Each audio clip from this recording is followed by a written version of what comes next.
Hit this button. Do do do do. Do do do do do do do do do. Do do do do do do do do do. But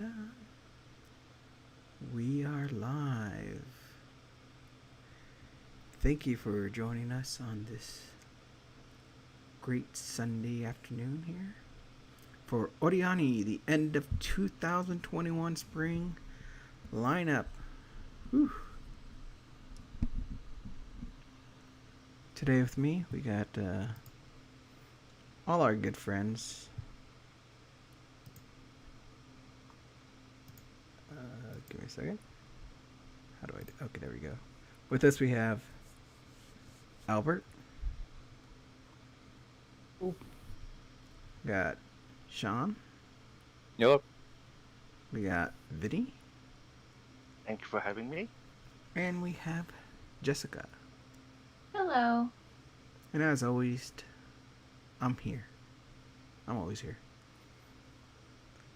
But today we're going to talk to you about the endings of this season and what we thought about a few shows. And to start us off is going to be the show that most of us have seen, I think with the exception of Sean. And that's going to be Vivi. Anyone want to start us off for? Sure, I can start off. So Vivi Fluorite Ice Song, which is the subtitle, is a original anime from Wit Studio, but it has an interesting crew behind it. So the original story is by hold on a second. Nagatsuki Tappei Nagatsuki, who is the author. He's the author of, I believe, let me make sure I've got both of them right. Yeah, he is the author of ReZero, Starting Life from Zero in Another World. And the other person is Eiji Umehara, who also scripted and adapted some of the ReZero episodes for TV. And he has a pretty impressive,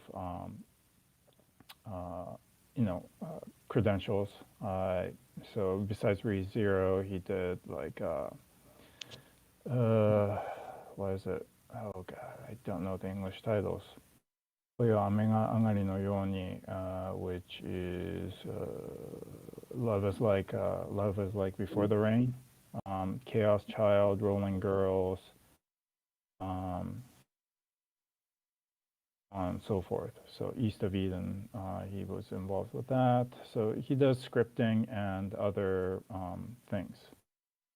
Yeah, the reason that I decided to watch this was Wood Studios can do interesting things, although I have, most part, been very disappointed in production schedule that they put together. Because inevitably around episode 9 or so, there is a huge dip in quality. But it is a original anime, and I like to watch originals. And it is also with a co-production with Aniplex, so they have some muscle behind that. And I thought that this might be interesting, especially because right at the beginning, they kind of tell you that this is kind of starts off with a time travel. So I won't get into the details of the plot, but I finished watching it, and I was very, very happy to have watched it. This was one of those shows that I think has a broad appeal. I think that the music and the show is terrific. Vivi, the titular character, also known as Diva, she is an AI, android, that is created for the purpose of singing. And so, there is a ton of music that's sung by her and by others. And everything, I was really worried, but everything came together in 13 episodes, and I highly recommend it to anyone that watches anime. I think it appeals to everyone. What kind of show is this roughly? Like I don't actually know that much about it. Like I only have a vague recollection of like there's a bomb that went off in the first episode, but is it like an Oh, action okay. show? Is it like action thriller or is it something else? So the basic premise is that Vivi is struggling as when she's created because she is told to, sing with all your heart, and she doesn't know what that actually means, right? So her audience is very small. She's just mimicking things, and the audience can tell. And to that, to her comes this another AI, and he claims he's from the future, 100 years in the future, where there is a war between people, humans, and AI. And the AIs are massacring humans, and he was sent back to prevent that. And she apparently has chosen to be his partner to prevent that all-out war from happening. So it's a 100-year journey of her trying to come to grips with this secondary mission that's been given to her, even though she doesn't want it, and her interactions with key events and time that I believe they call nexus events, where if the events go one way, it leads to the AI war. If it goes another way, they can try to prevent it. So That's where you save your game. yeah. Okay. So yeah, you know this from like watching ReZero. If you actually, I don't know if you've watched, but there is that kind of time loop element. But in essence, it's one giant loop where the AI comes back, claims he's called Matsumoto because the professor that sent him was named Matsumoto. And he tries to convince Vivi to prevent this war in the future. But because of the missions that she undertakes on behalf of this, things, it causes her to change. It causes her to have a lot of self-doubt. There is a lot of tragedy that befalls her. So I think I was very pleased with almost every aspect of the show. And the thing is, Wit Studio did not crash and burn in the middle, which I'm very happy to report. I also found out that Cineplex has a YouTube channel that they have been doing, like many shows in Japan, they have like a radio program or some sort of TV, personality program where they'll have like 30 minutes to an hour of talking between the cast members or the crew and so on and so forth. And this production has been in works for years. And many of the recording for the voice actors were done over a year ago. So they had time to really finish and polish. So this, if I have that right, hold on a second. Let me see if it's not say in the Japanese wiki, but they had years to work on this and to try to polish it. They had two writers that have worked together before to hammer out some of the problems that might arise. And from the original concept, it changed and evolved, and it came to be what we saw. So I think it's a terrific show. And this season we had two shows that were originals that were just absolutely fantastic. This is one of them. Odd Taxi is the other. In Japan, they did like a survey, and in terms of what was best received, but at least by listeners of this one anime podcast, Odd Taxi was number one. Zombieland Saga Revenge was number 2 and Vivi was number 3. Now, I don't agree with those ordering, but I put Vivi at number 1 and Odd Taxi at 2 and Zombieland Saga at 3. And they are all original works. So, yeah. Okay, well, if you're ranking it higher than Odd Taxi, then I guess I have to check it out. It's just that I like a lot of the aspects. This is more flashy, I guess. Okay. There's the musical component. There is the action scene. I think Odd Taxi, if you're looking at it from just the pure script and dialogue, it is superior. It could be either way. I think on some days I might pick Odd Taxi because it's just tightly written, so good. Yeah, but Vivi it doesn't has have the much anime spectacle, flash. right? What's that? But it doesn't have much spectacle like Odd Taxi. It really is just dialogue driven, like to the max. And the mystery aspects of pulling together all this disparate threads into Right. this really satisfying conclusion, right? And trying to figure out how the threads cross each other and spotting things in the background and whether you can figure out that twist at the end. Yeah.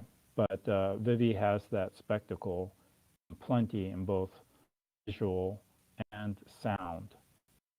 So I highly recommend it to anyone. Anyway, I've gone on long enough. Sorry about that. Yeah, Vivi was wonderful. I was actually really surprised, actually, by I think around episode 6 because of a drastic change that happened. Mm-hmm. And I was like, wait, what happened with this? And it changed the tone quite a bit for me and made it a little more interesting because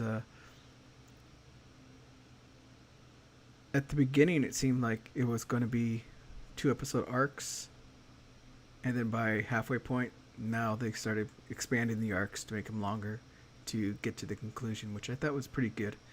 The amount of time they placed in each arc was I think really well done. It wasn't like episodic or anything or this long story that you had to follow.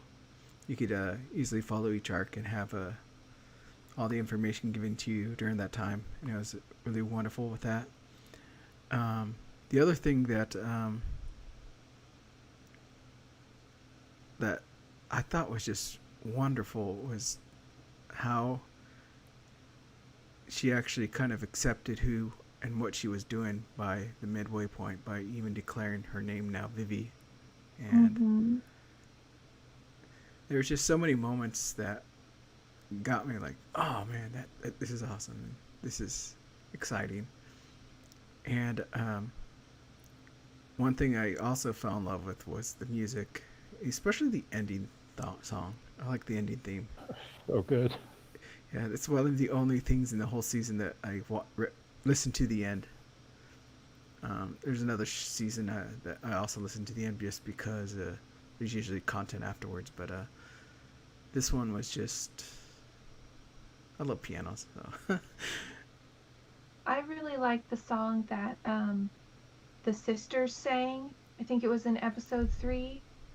It felt very Yoko Kanno to me. It reminded me of Imo from Macross Frontier.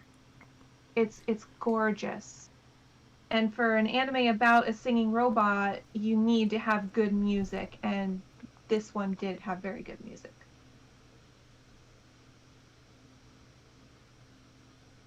This is one of the cases where, in anime, sometimes the voice actors sing, but in this case, they hired someone to be the singing voice for Vivi. So, Oh, interesting. yeah, her name is Agi. What was her last? Hold on, let me check. Kari Yagi, and she has a YouTube channel, and she has been uploading short segments of the song, acoustic versions. I'll try to find that and post that for you. Thank you. That'd be cool to listen to. But yeah, and then I was surprised with how much they did that. What was it called? The 0.5 shading or that weird thing that they did with the animations that they did with the train. Oh, makeup artists? Yeah. So Yeah. those moments and stuff were pretty cool as well. But they I liked it because it reminded me of anime in the 90s where there would be a still frame, but it would be a watercolor painting. And they'd usually bring those out for a really momentous or emotional scene or something that you can just look at for a long time. And with the makeup artist, it's a little different because some of the shots are animated and some of them are still, but it doesn't feel jarring the way you would think it would be. Except for in a couple of scenes where it switched from this hyper detailed look at Vivi and then it would pull back and just have her kind of potato quality shot or something. But for the most part it worked. And I kind of wish that they do more of that in anime.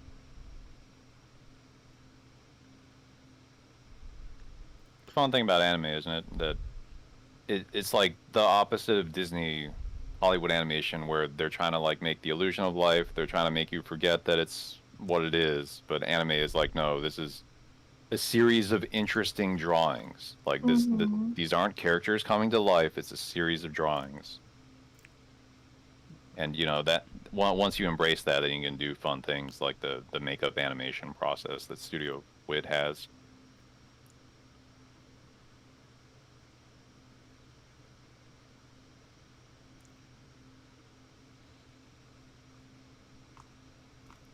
Yeah. It's wonderful. I don't want to say too much, like Albert, because it's one of the shows I think that's very enjoyable as you learn about what's going on rather than have someone tell you all out and spoil it. So, highly recommend it. Like I almost didn't finish it because of the track record of some of the Studio Wit shows that I've seen where the ending kind of fell flat. And since it had run so well for me at the beginning, I was like, I don't know if I want to finish this and just say it was good journey.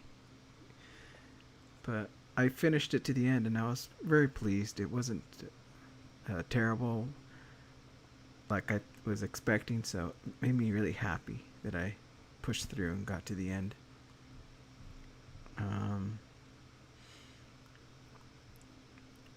Other than that, anyone else have anything else to say, or shall we move on to I'd the just next? like to mention that the voice actress for Vivi did an absolutely phenomenal job, and that she was able to convey not a certain coldness, but a life, like a being that isn't quote unquote alive and doesn't necessarily have emotions the way we do, but still make her relatable and make her seem like a person. And she really walks that fine line perfectly. So when you first meet Vivi, she seems very matter of fact, logical, but then as the series goes on, she grows. There's more emotion coming into her voice and her mannerisms and whatnot. And I just want to tip my hat to the actress for being able to do something that complex. That's really good. All right. Thank you. Let's move on to the next title, which I think was another title that everyone was pretty much on as well. I'm kind of behind myself, but it's To Your Eternal, or Eternity, or whatever. What was it in Japanese? Fumetsu no Anatae. I kind of went and spoiled it for myself and read the manga. So that's why I kind of fell behind on the anime, because I was like, oh, I can catch up anytime. I already know what's going to happen. So I feel bad about that. So I'm going to catch up during this transition moment for the season. But what were all your thoughts? Did you guys continue on, or is it still good?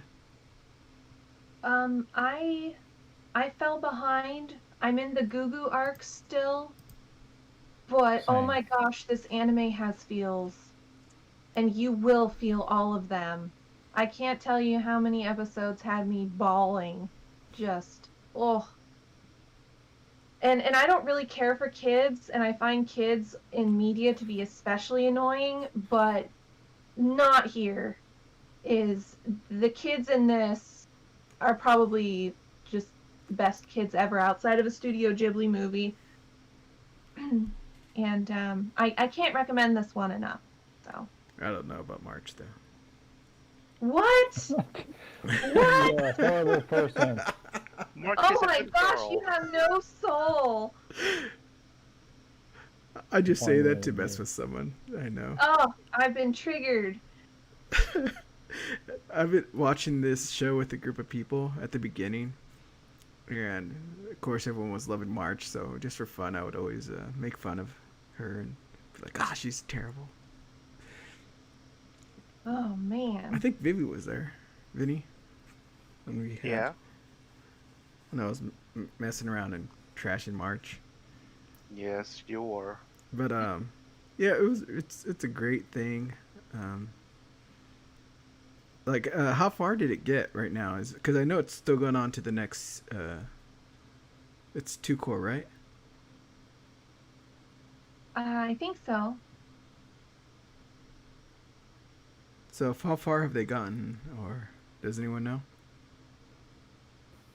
Don't know. Looks like it's scheduled for 20 episodes, which is a odd episode count, but it's all good.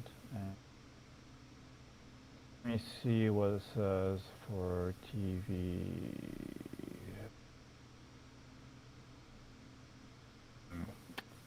Can't tell from the title where they are in the story arc.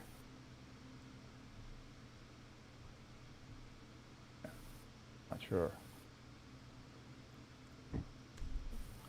Yeah, I'm behind too, and I have read the manga. I think I'm like 1 volume behind where, no, I'm 2 volumes behind where the manga is. But yeah, I do know that even more feels are to come. Oh no. The which- manga is excellent. You know, the original story is, we should mention that it's by Shitoki Oima, and she, her other work is A Silent Voice. Oh, you know, she's terrific writing and all of this. I mean, episode 1, episode 1 could just be, you know, a full-length OVA, and that would have been just fine. It's that good, right? It has a Agreed. complete story arc in a single episode. It makes you cry at the end.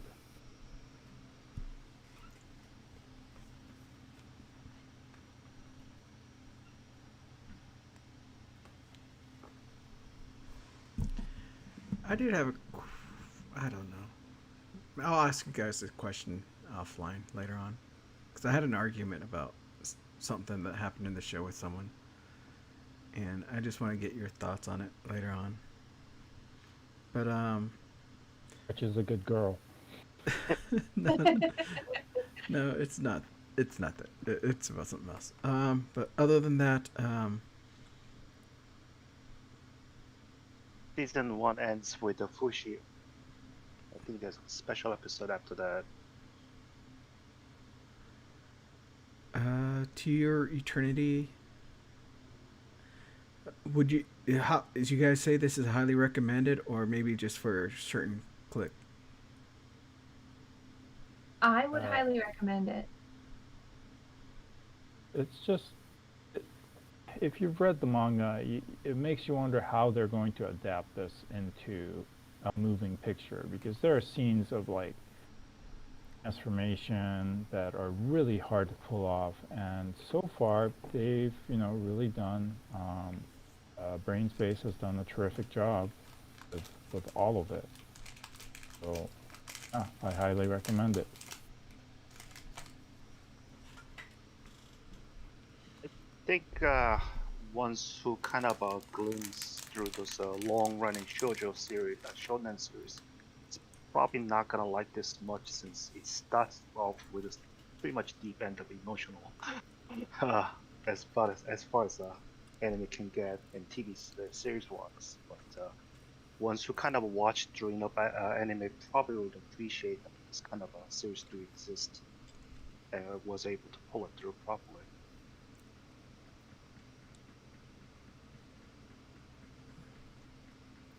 I only saw maybe up to episode 5 or 6, and there were a bunch of little things that had me lose confidence in it, like the anime.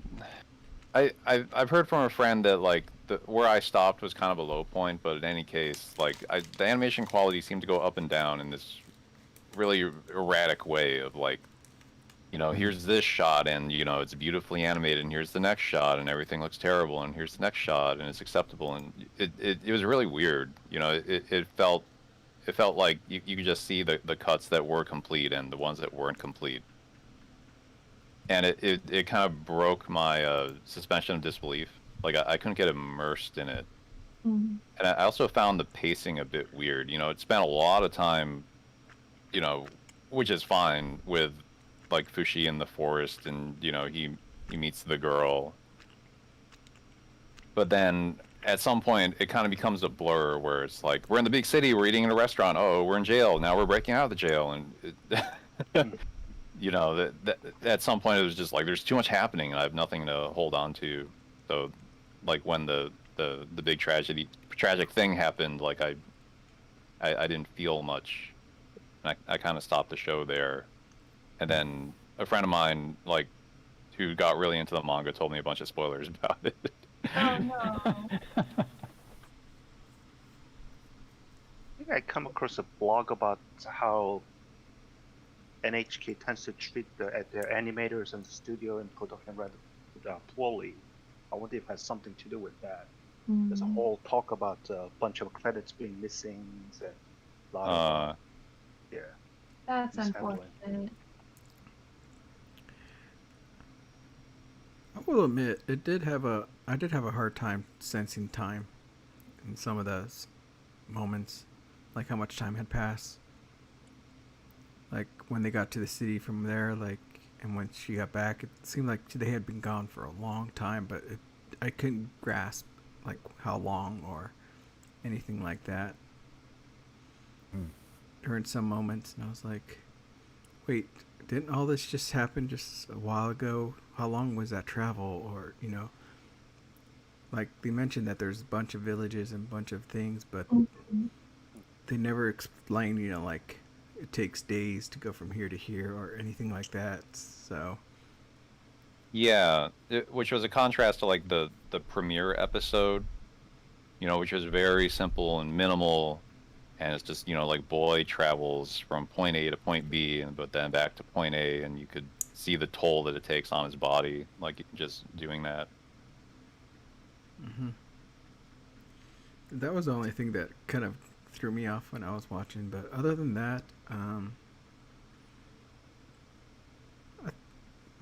not much else to say about it. I mean, it flows good. It's a really good show, but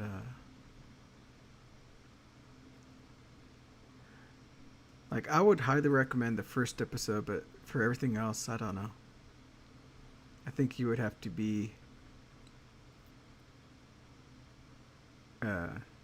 more into anime or at least fantasy to enjoy the show. If you believe in March, you'll get to a couple more episodes. Let's go to a different show. Let's hope this one's happy. 'Cause it sounds like a happy show. But let's talk about Fruit Baskets, the final.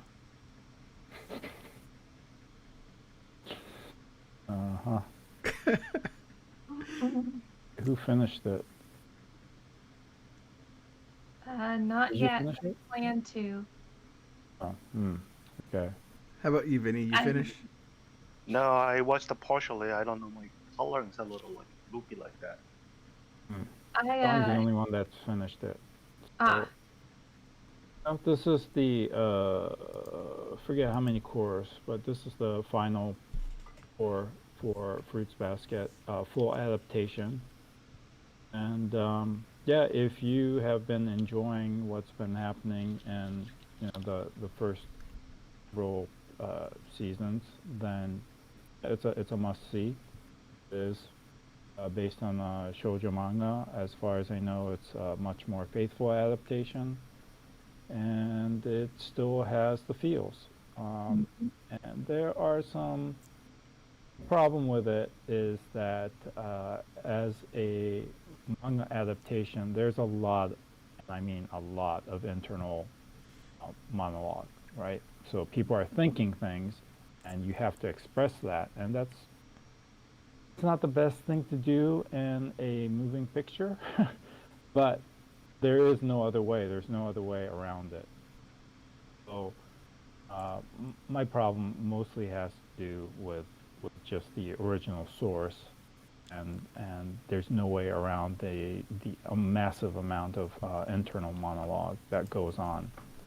And when that happens, I tend not to like it because it's it's different from when you're reading something to when you have to listen to someone at their own pace when they're saying it out loud, or in this case, saying it in their head, and we hear it. It's a tough place to be in. As far as the adaptation, I'm sure they did a really good job, and I could appreciate it for that, but it's not my favorite kind of anime to that.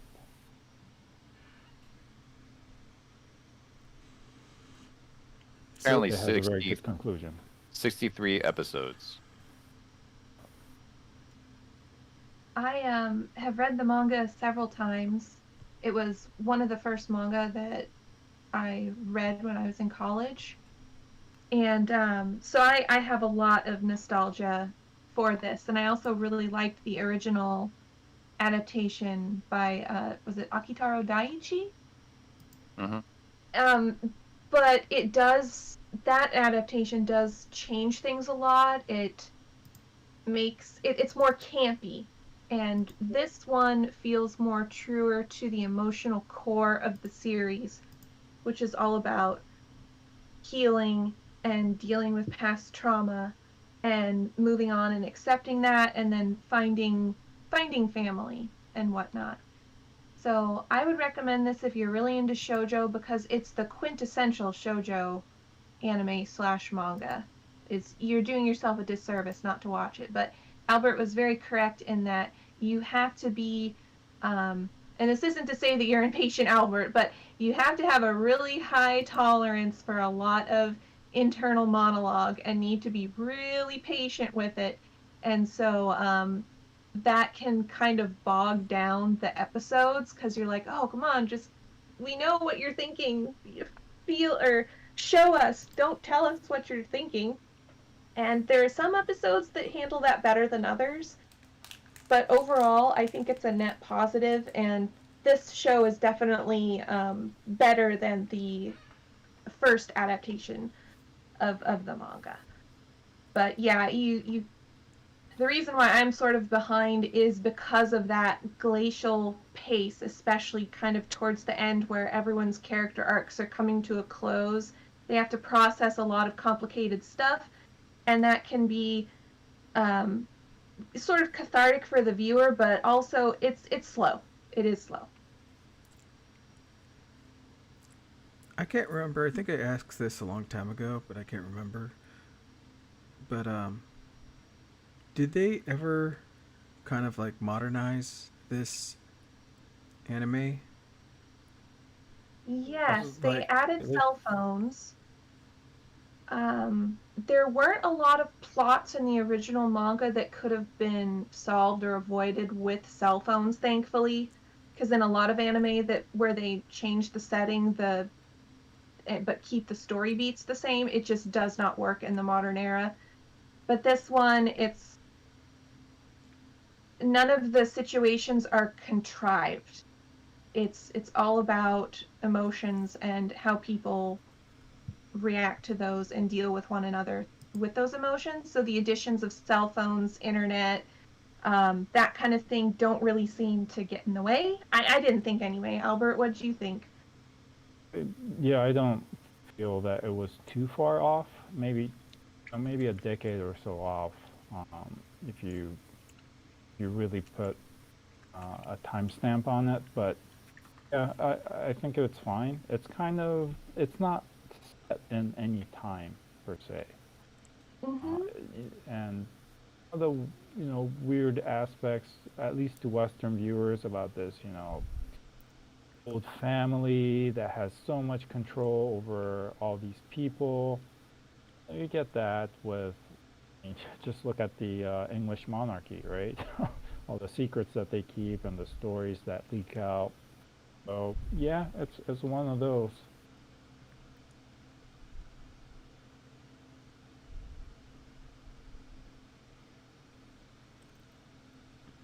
All right. That was the end of Fruit Baskets. Let's go for a title that you guys were discussing. Oops, I grabbed the wrong thing. You guys were talking about this earlier. This really odd title, I guess you could say. There it is. Odd Taxi.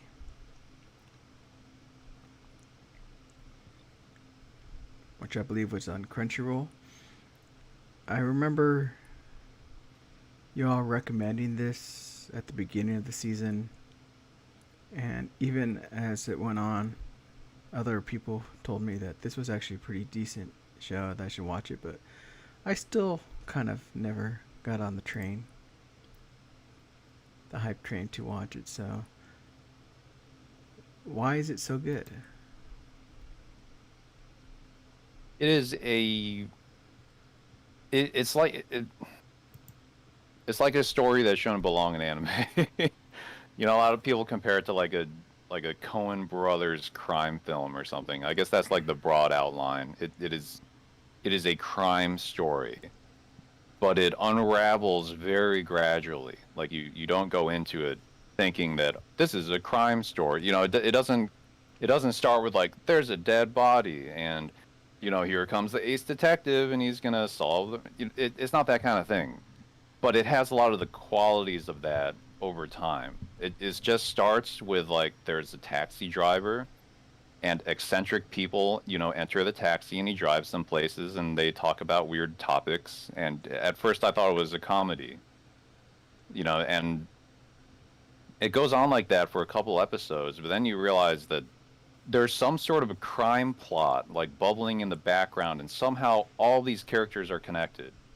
And the connections just build and build, and it's so well constructed that like there in the middle of the show, like I had a handful of like I was able to grasp a handful of things. Like once you have some revelations in the pocket, Mm. you can go back and watch the previous episodes, and you'll see all this foreshadowing and all these little details that like lead into this, in like now that I finished the show, like it does have a reasonably satisfying ending, and there is like a pretty neat revelation that happens at the end that does give you a lot of visual spectacle. But now that I've seen that, I really want to go back and just watch the whole thing over so I can notice all the little details that explain all the future events. It's a very well constructed thing, and like I and the character arcs are also pretty well written in the sense that like they all seem to circle around this the like all these characters are involved in the they're in some sort of like status hustle.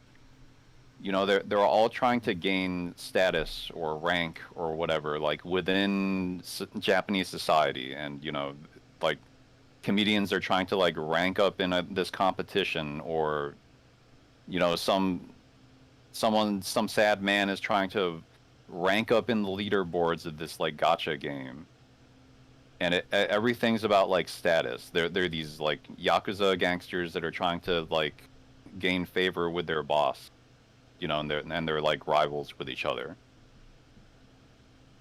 and it's cool. Odd Taxi is really cool. Like if for an original anime where like And usually when I think of original anime, I think of something that has like a very simple story that facilitates visual spectacle. But this is kind of the opposite of that. Like this is there's almost a designer and writer's anime where the writing is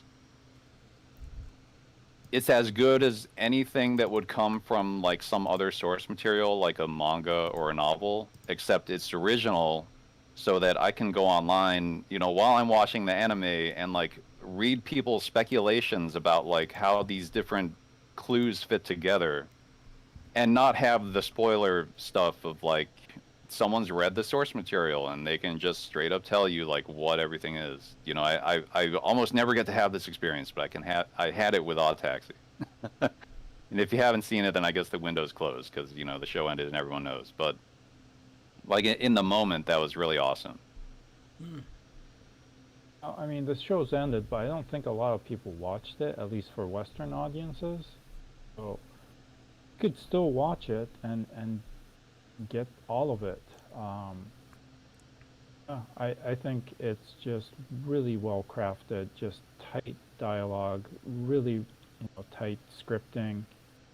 Nothing was wasted, and all these characters are interesting characters that you can believe they are real people. The production company Pix is not well known, or they haven't done a lot in the anime. I think I posted this in our Discord server, right? About some of the backgrounds to Pix and the type of work that they've done and how the story came about, because one of the creators was doodling anthropomorphic, animal characters, and I had a thought about, well, I can make something out of this, and from that simple doodling came out this, and all the hints are in there. It's I mean, you could see a lot in even just the OP, which you kind of gloss over, but there are things in there that you can pick out later. Now, Odd Taxi also had a YouTube channel, which was pretty neat. They had interviews or short segments with like the voice actors. The voice actors, like the two comedians, the Manzai duo that the Homo sapiens that are in the show, they're voiced by actual Manzai, comedic duos.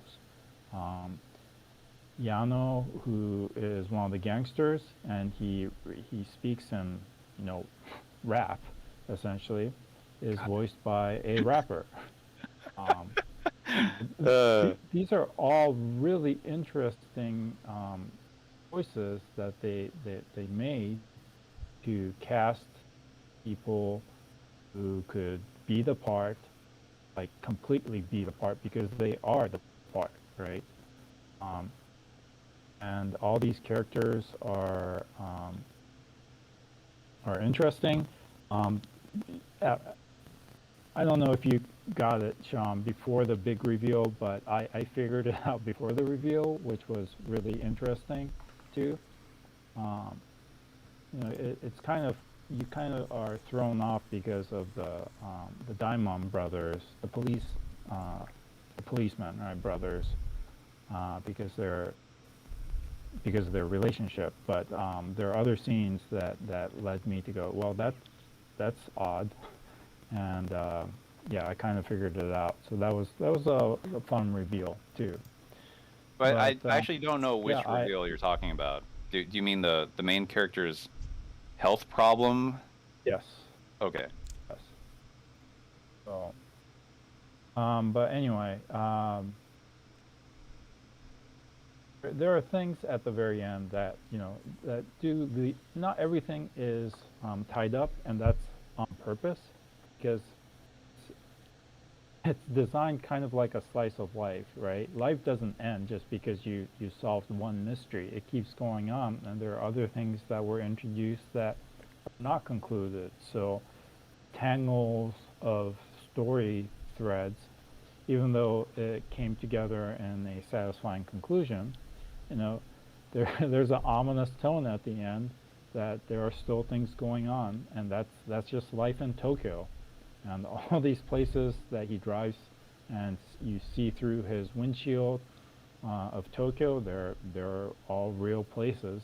And I don't know when they took those images, but they're, you know, you could do comparisons with Tokyo scenes, and they're all accurate. So yeah, put a ton of effort into it, and I think it paid out, at least for the domestic audience in Japan. You know, many people highly praised the story. It's, if you watch a lot of drama, right, J-drama, it can be over the top, and it doesn't, sometimes it doesn't really work. But this is like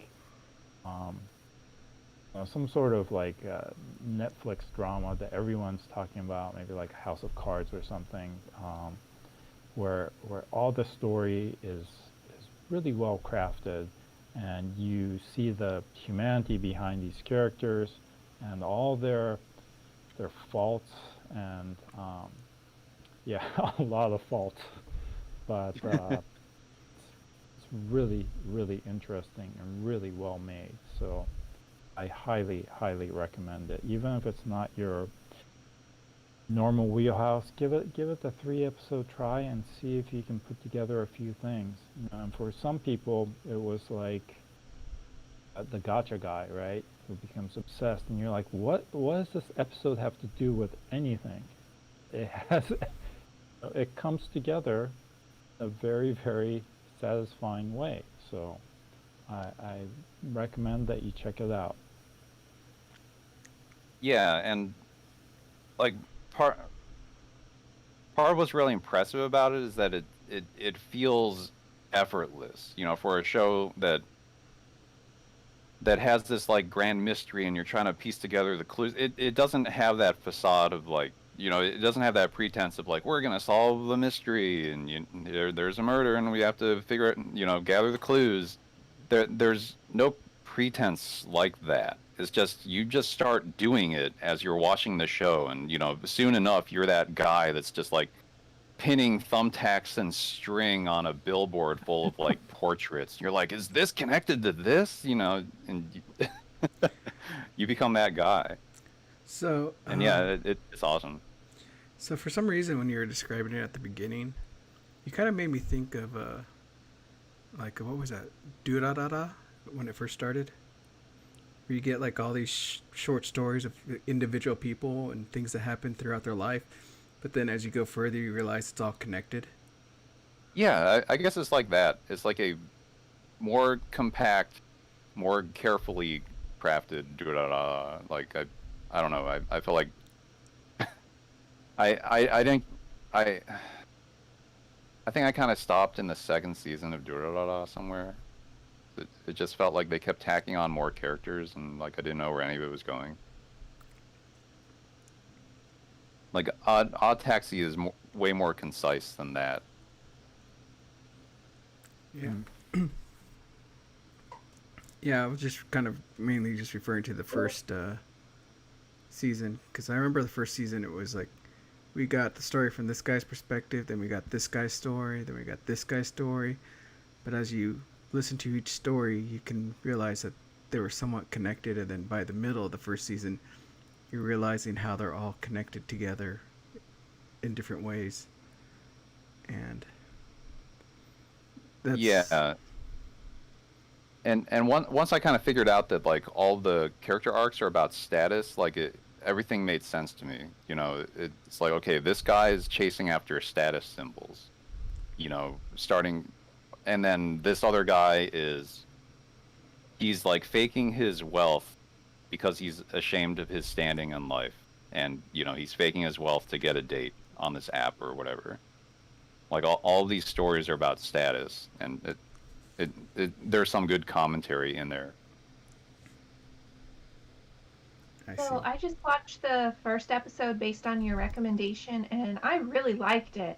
It felt kind of crime noir-y to me. Do you think that's an accurate assessment of the show as a whole, that it's very noir? Yeah. Yeah, just it's not as formal. There's no detective per se. Right, But but it's that seedy underbelly. yeah, it has the cynicism of classic noir. Yeah, like The other filmmaker they compare it to, besides Coen Brothers, a lot of people are saying it's like Tarantino-esque dialogue. Hmm. Where, you know, there's a bunch of words being thrown out, and you don't really know what the story is, but it's just interesting people talking interesting stuff. So hmm Hmm. I just remember that bit of the taxi driver talking to his doctor, and they're like, "Oh, you like Bruce Springsteen? I love Bruce," but they're speaking in Japanese, so they're like Bruce Springsteen, and they keep saying it over and over. It gets funnier the more they say it. That was so funny. And the walrus says, "You just like saying Bruce Springsteen." Right? Yeah, that was the punchline. All right, let's go ahead and change the tune here to something else called Mashiro no Otto, not U, Otto, which I All right, am I believe, the only one that watched this? so. Oh man, you guys are missing out. So, this anime is about a young man whose grandfather was an extremely good shamisen player. And he loved his grandfather very much. His grandfather passed away, and he feels like he has a connection to his grandfather through playing the shamisen. Oh, But right. he Yeah, also I wants, saw the first episode of this. Yeah. yeah, Sorry, yeah. I didn't mean to interrupt, but it just occurred to me. Oh no, that's okay. That's okay. I interrupt all the time. I'm sorry. um, But what's really interesting about this is that unlike normal music shows where they will have a concert that they put on, or the kids will be practicing a tune and they'll just repeat the same audio track, every single performance, at least to my untrained ear, was a different performance. Because a lot of times in music shows, the side characters will remark the way they do in a shonen battle manga. Oh yeah, he's putting so much sadness into this piece, and it sounds exactly identical to the piece that you heard in the previous episode. But there was a scene where the main character was playing for basically the god of the shamisen in the shamisen world, and you could tell even before anyone said anything that he was not giving it his best go, that something felt off. And then one of the characters did remark, "Hey, he's not playing the way he normally does." And so I just was over the moon that they took the time and the effort to record different performances of these pieces. And you'll hear the same piece several times, but it doesn't get on your nerves at all. It doesn't feel repetitive because it's played differently each time that it's featured in the anime. And also the scenes where they're showing someone playing the shamisen, they're really well animated. It's subtle, it's not flashy, but there was one performance that it almost looked rotoscoped. It was just so well done. Oh, so I would say that if you like music, you really owe it to yourself to watch this one, especially if you like traditional Japanese music. Because there's an episode, I believe episode 3, where the main character performs with his mother and she sings, I'm not sure what style of music it would be, because I'm kind of a Neanderthal when it comes to music, but it's quintessentially Japanese. Like, I feel like I could hear that in a period drama. And it's really, really cool. So please do watch this. However, a word of warning is that the show sort of ends on a bit of a downer. And I don't know if they're doing a second season or not. So just be aware of that coming in. Episode 12 is probably going to kick you in the guts a little bit. I've only seen episode 1, but it seemed respectable. Mhm. It's all I can say about it. So, what is this? Like, is it a high school club or is it like something else entirely? This kid leaves home and like he I forgot what the circumstances were, but now he's just like broke and in Tokyo, and then some like random girl takes him in, and then he sort of gets involved in her domestic troubles and stuff happens, and then meanwhile she discovers that he's this like masterful shamisen player because Mhm. like her boyfriend was in a band but they needed like an opener or something, and so he was like this pinch opener. It's like, okay, I'm just gonna sit down and play the shamisen, and that was, yeah, that's all in the first episode. Yeah. And it does transition to a high school setting. Is that basically the Boo. don't worry, it eschews a lot of the tropes that you despise, Sean. I They're gonna guarantee. close the club unless they find that like fifth band member or whatever. No, they don't really do that. There's a little bit of, oh, we need to collect members, but that ends in about 2 minutes. Okay. So it doesn't hinge on that. It's more the focus is the main character trying to find an identity for himself through his music and his art. Is that he's so enamored of his grandfather, and then his entire family is like, yeah, Matsugoro was the best shamisen player who ever lived, and you've got enough talent to be as good as him, and so you have to be like him. And it's him wrestling with, well, I would also like to express myself through my music too. And then there's, the cute little club hijinks and whatnot involved in there, but the last 3 or 4 episodes are all at a competition. So it's nothing but shamisen performances, which I really liked. Hmm.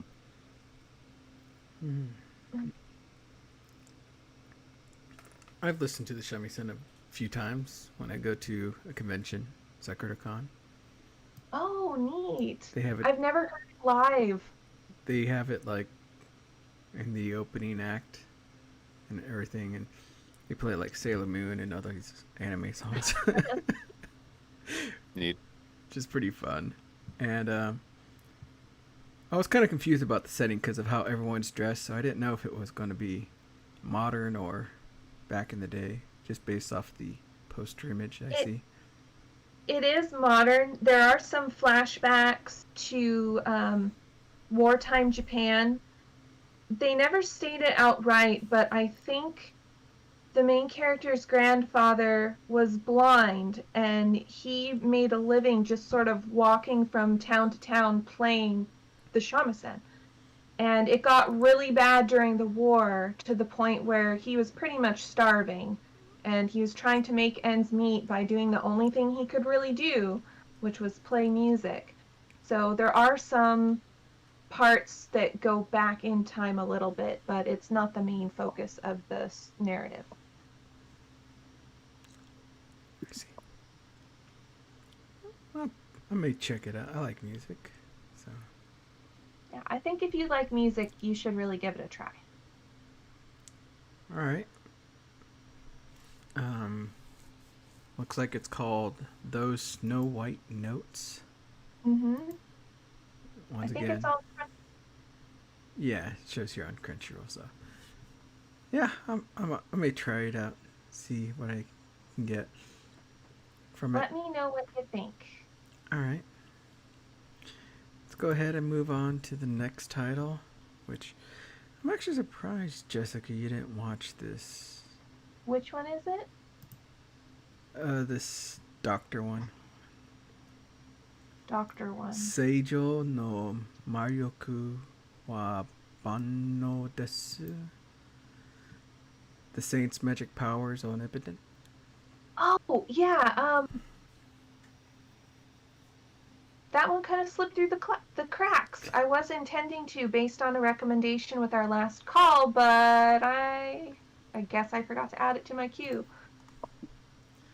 So I was wanting to watch this for a long time, and Funimation, like, their website's really bad, and they couldn't play the first episode for like weeks, and I was about ready to quit until finally I was able to start watching it, and I found it very, very enjoyable.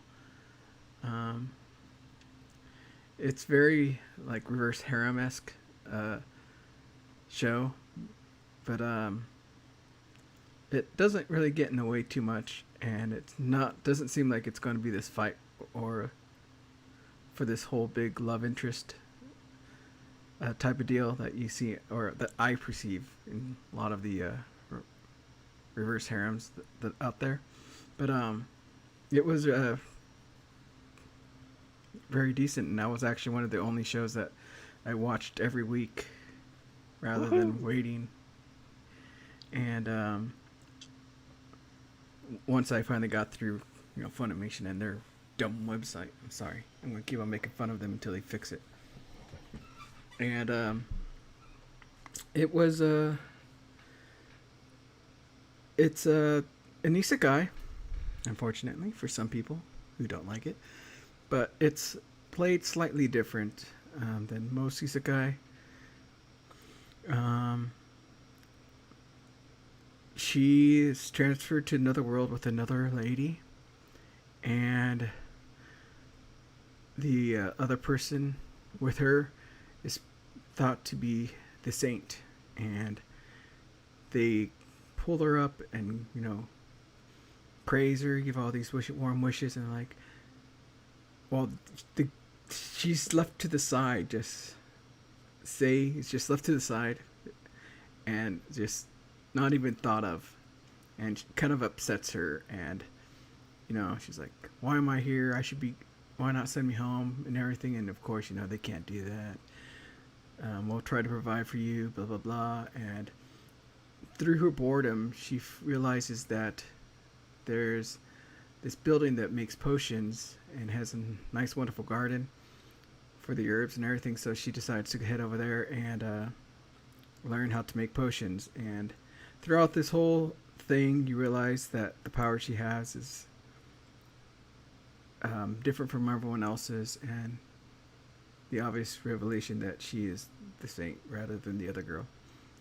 So there is a love story arc going on throughout this whole thing, and it kind of it's not too bad. I find myself happy with it, and but it's not like it's one of the biggest main focus on it. And by the second half of the show, we finally get into more, I guess, what I would enjoy, which is the action part, where they start fighting demons and beasts, because that's why the saint was brought there, right, to help cleanse the world. And overall, it's not until the very end of the series that she kind of starts actually being able to control her saint powers or anything like that. So it's not this isekai where she's like super overpowered that she can take care of anything. While her power does give her an up in most of her everyday life, where like everything that she touches or makes is like 1.5 times stronger than everyone else's. So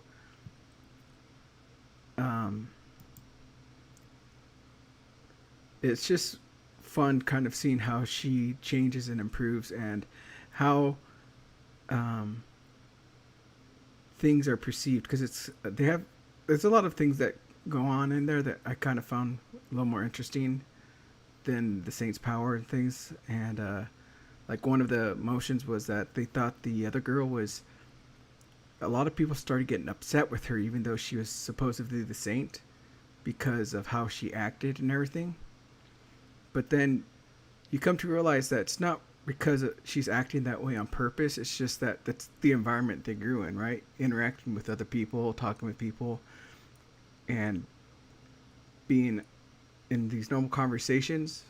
To her, it's just an everyday thing, but to them, it's like that guy is supposedly already engaged to someone, and she's trying to steal him away from me type of thing.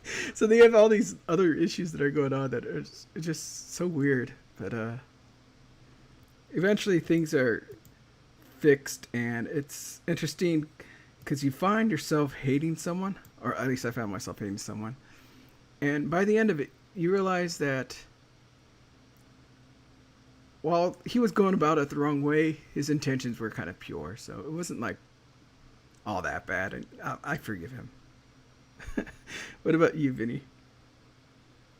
Uh, yeah, that's one of the two series I actually watched all the way through, and also one of the two that I actually watched every episode every week instead of trying to just save it up and binge watching it. Um, it tends to like those sort of sliceable like kind of a pacing to it, and it follows a lot of isekai trope, but it defies some of the convention by taking a different approach to per se. Yes, she was the one of the two that was summoned into this isekai world, and she was the accent to surplus, which means that she was not needed. But instead of taking those typical cruelty route, they kind of others just could decide to take care of her in a way that she can do hard things and slowly climb into the new world that she knows nothing about. And typically, when you have two people that summoned into new world, you expect them to either pit against each other one way or another, and it kind of gives that passive impression throughout the first half of the series. But then that the mid season episode comes out, that kind of gives the perspective that the other girl, the one who was supposed to be anointed to be the saint, who later turns out to be not.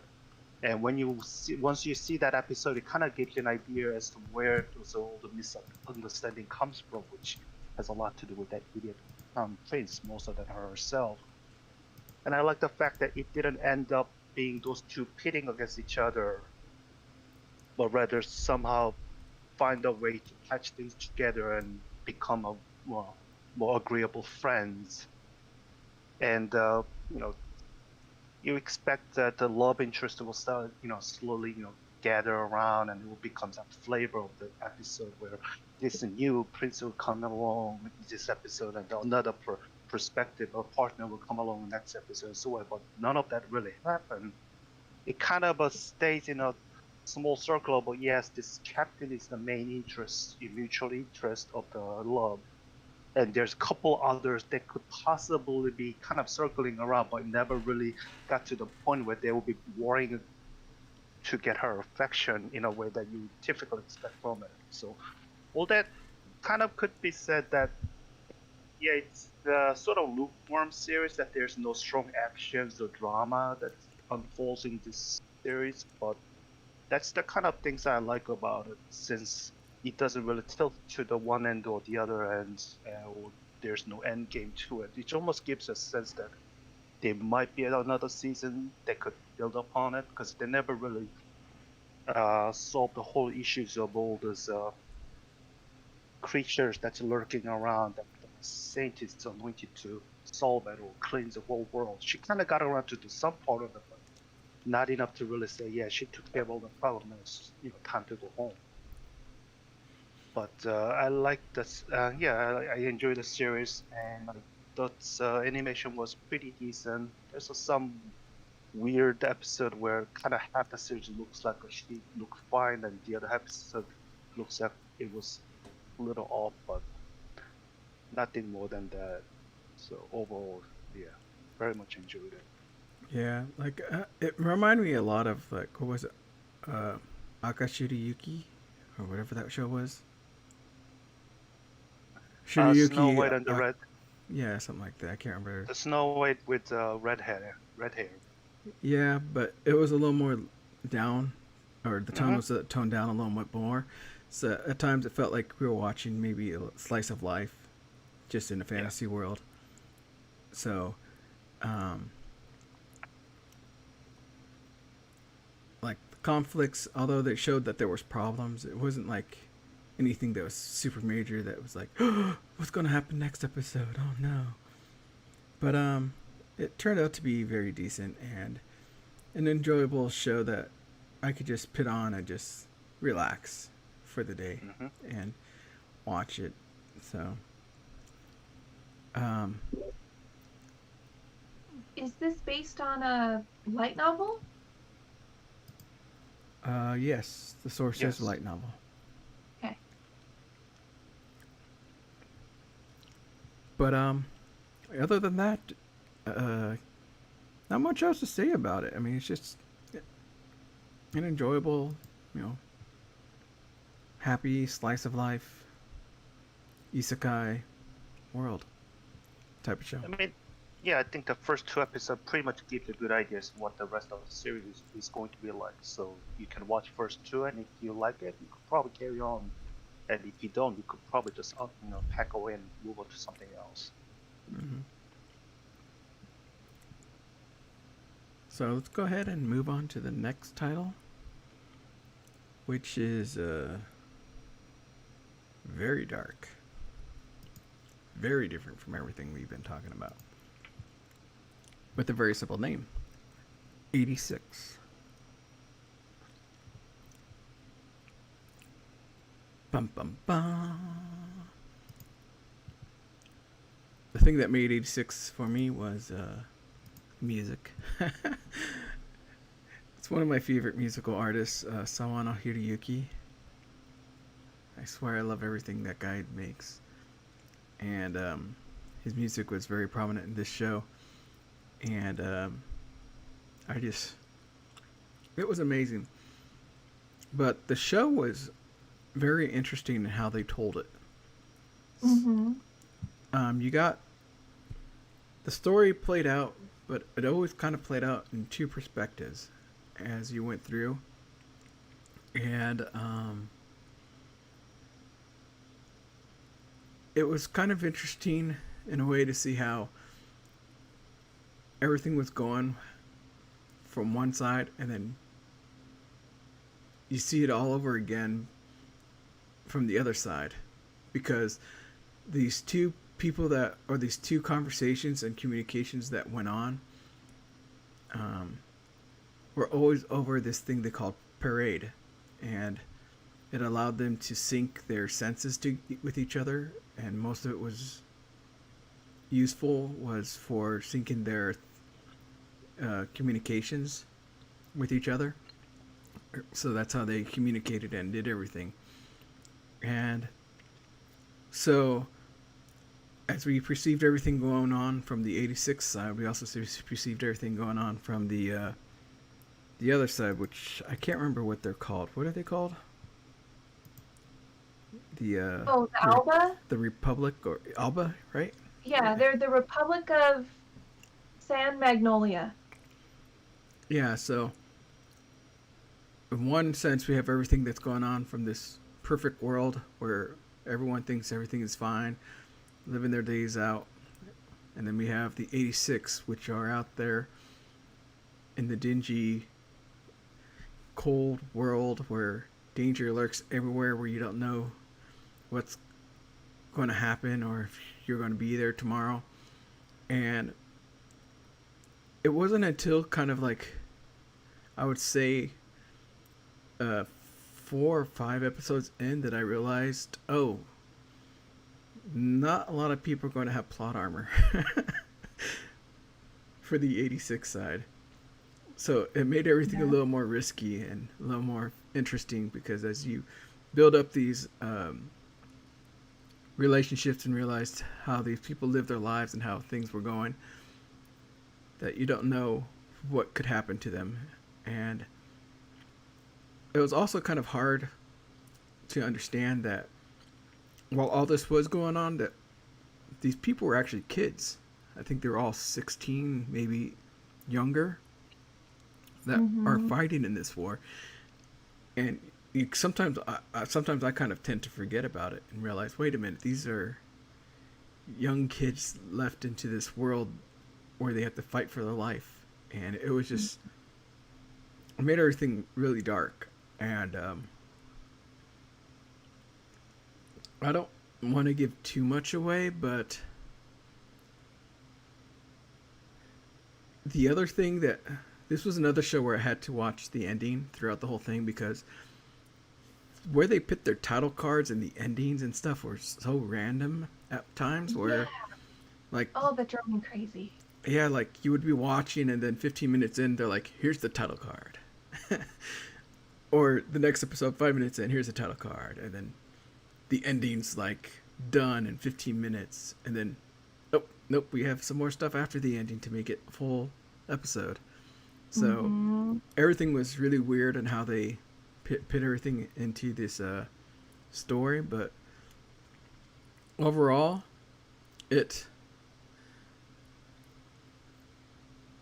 was very interesting to me, and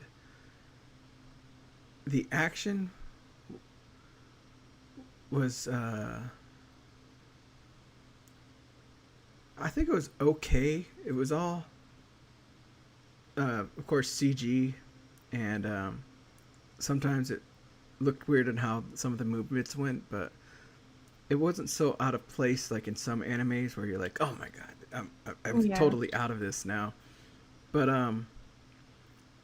thankfully all the CG was mostly done with just the battles where it didn't have the cross between it going from 2D to CG all the time and everything. So And it also helped that in the battles you were focused less on the spectacle and more concerned about the lives of the characters, because no one had plot armor, anyone could die at any point. So I found myself not really paying attention to the art of the battle and more so the action. And I think that probably helped gloss over some of the more iffy CG in the show.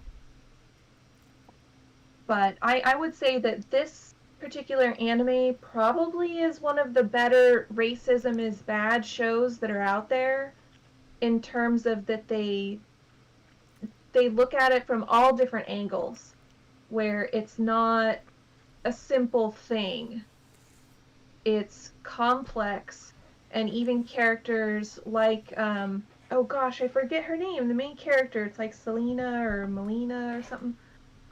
Even she has personal biases that she has to overcome, and man, she takes a lot of psychic damage when the 86 just let her have it and tell her how they really feel and really view her, and that she's not just, quote, one of the good ones. yeah, So this show had so much going on and was probably my favorite of the season. It was tightly plotted.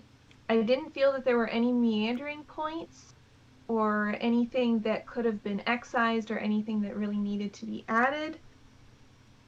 But it's another one that sort of ends in a way that I didn't expect, even though I should have. I don't want to say anymore. yeah. Like even the moments where you kind of thought it was kind of like being mellow was really Yeah. just building up because you're like, no way it can be just this happy right now or go lucky or Yeah, anything you'll like let that. your guard down, and the anime knows it, and that's when it goes in for the kill. I cried over a robot, for crying out loud. A stupid robot that they named Fido. That thing, So, that little clip, it was so good. oh my gosh, I'm Oh. getting all teary-eyed just thinking about it. It's so good, guys. Do check it out. I want to read the light novels. I don't know how closely the adaptation process was, but the direction is on point too. Is this from It- Yen it- Press? Is Yen Press the one they're doing the Yes. 86? Yeah. What actually, because of the ending, it kind of shocked me that I think there's going to be another season, right? Next, during the fall? Or. I hope so. Because I heard in the Funimation thing that there's a whole new season coming out for 86. Nice. So we'll get to see what happens afterwards. After the final episode, which was really a shocker. Yes, it was. And just all the revelations they gave throughout at the end of these, with how certain people were connected, like with the doctor or the friend and everything. And like you said about racism, like this girl, she doesn't feel that she's racist. She actually fights for the 86 and everything. And then she's thrown in her face that although she may not think it, she still has that lingering things inside of her that just because of who she is and how she she's was raised. that she has these certain things that are just integrated into her beliefs or into her personality that she didn't think of, like the whole arc with the name, right? Yeah. And I was like, whoa. But yeah, just it's an amazing show.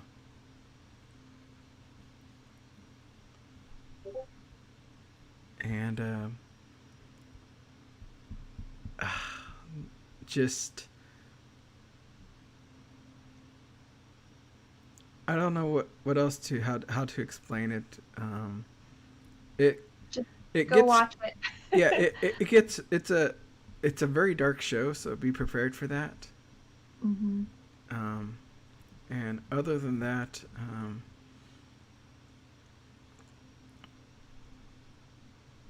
I'm gonna buy it if it comes out on Blu-ray. That's how much I like it.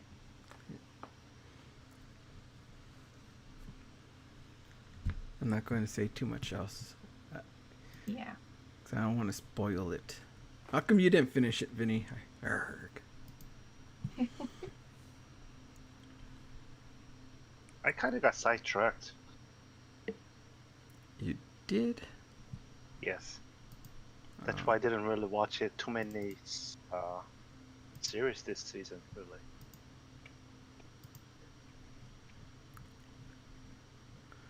All right. And then let's go ahead and let me see. I'm going to cover this next title here. Where is it? Because I want to hear about this. Because a lot of people, I've heard a few others talk to me about this show, and they said it was good. And I only watched the first episode, but it was like I was watching it while doing other things, so I missed a lot of stuff, I believe. So I was kind of confused. But is it really good? This title called Shadow House. I really like it. But, and there are a couple caveats, I love gothic horror novels. And Shadow's House, the aesthetics, the music, characters, setting, everything is gothic horror. If that isn't your cup of tea, you're not going to get very many miles out of this. And I would also say that it does sag a little bit in one of the story arcs. There's the debut, which you think would be okay an episode or two. It's almost half of the entire season is on this debut. And I thought that dragged quite a bit. But if you can get past that, there's a lot of neat stuff to be had here. It feels like it's a 24 episode anime, and so I was shocked when it said, see you next time at the end of episode 12, because nothing was really resolved. So again, if that's something that drives you crazy, you probably want to wait until at least the second season's out. But I really liked this, and I would say that if you watch the first episode and you think, the rest of the show probably isn't going to do a whole lot for you.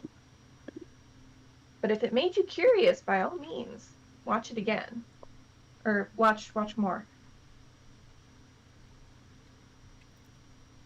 Actually, Albert, I have never seen Crimson Peak.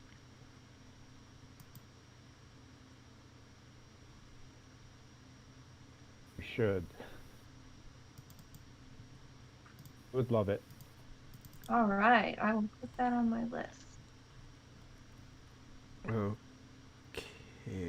Oh yeah, this looks totally up my alley. Okay, cool. But yeah, that's really all I have to say about it. There's not a whole lot to discuss other than that. Okay.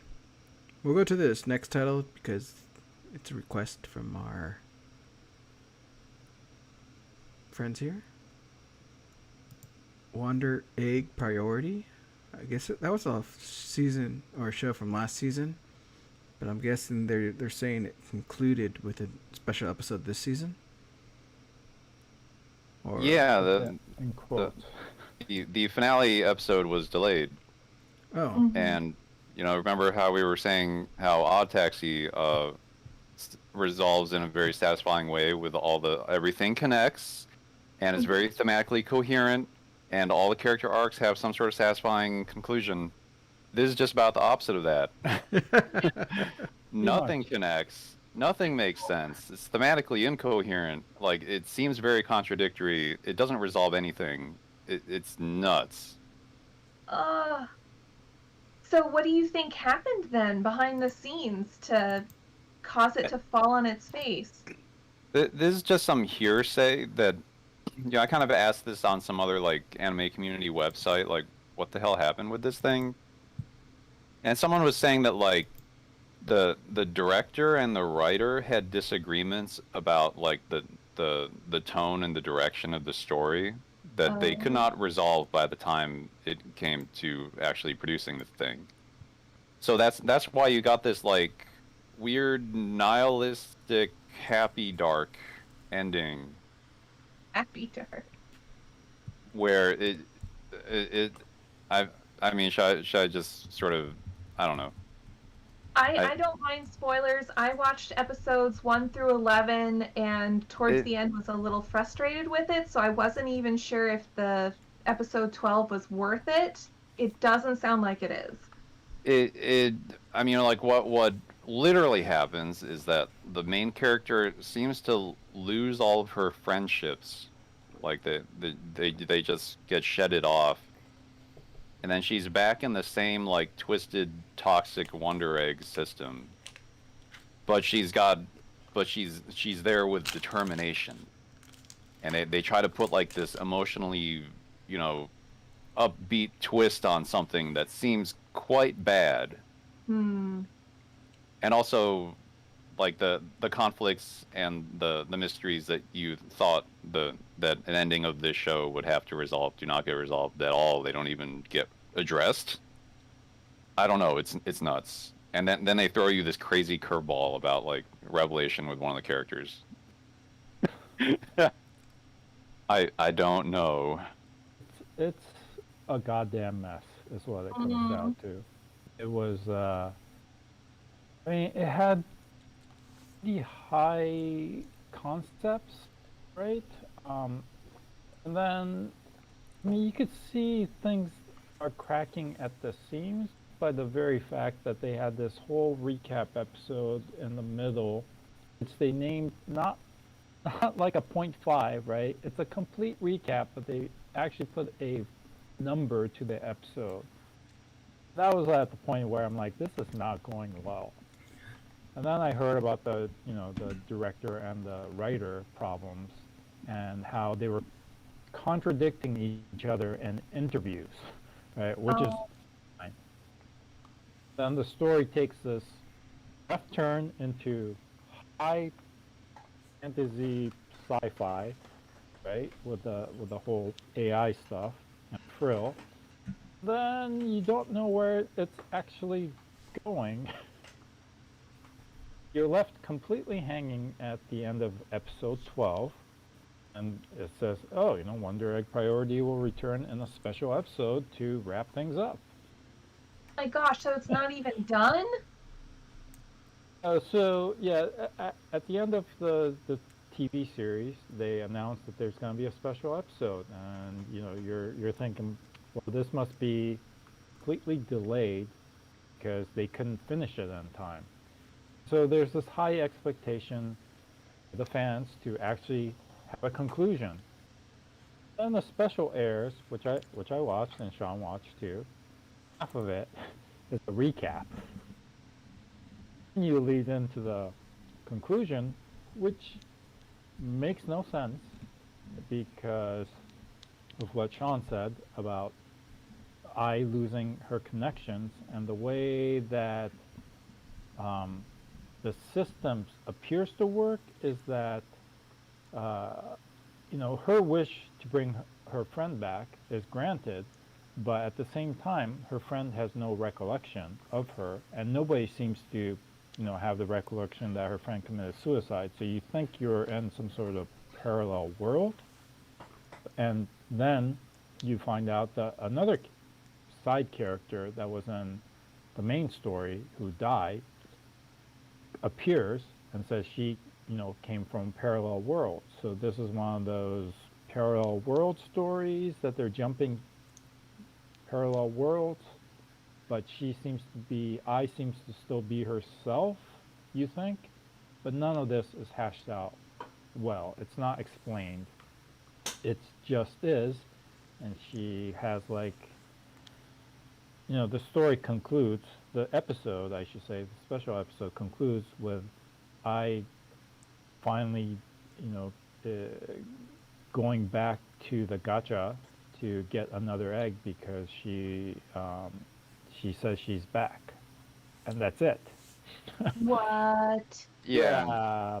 She really claims that she's the warrior of Eros in the name of the moon.